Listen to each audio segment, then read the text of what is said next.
Христианские притчи. Наследие святых отцов.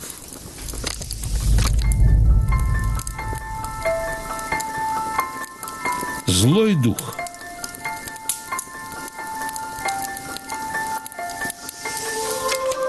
Однажды к святому Антонию Великому пришел дьявол и начал рыдать.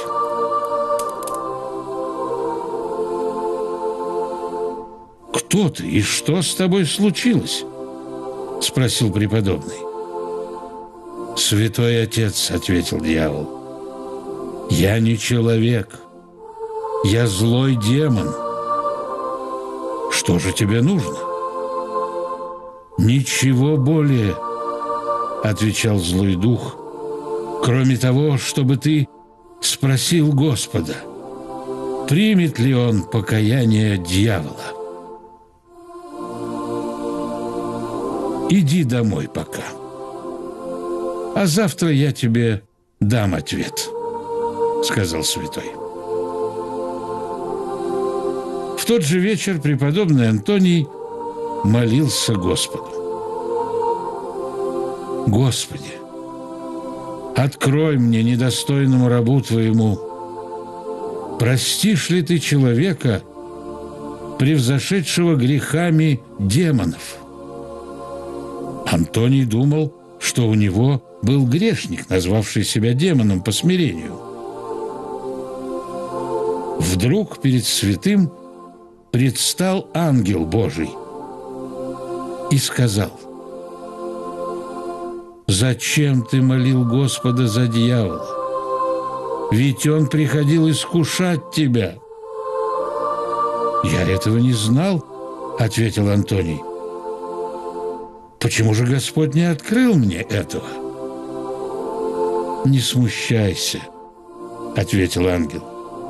«Когда к тебе искуситель придет снова, то скажи ему: ты древнее зло,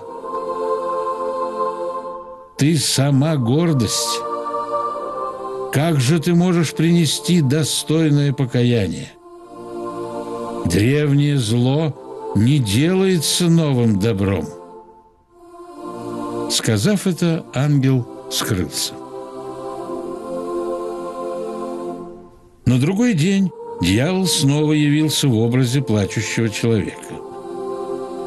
Когда святой Антоний передал ему слышанное от ангела, злой дух засмеялся и сказал: «Если бы я считал себя древним злом, то я позаботился бы о спасении гораздо раньше, но не теперь. Теперь мне самому служат люди и даже трепещут передо мной.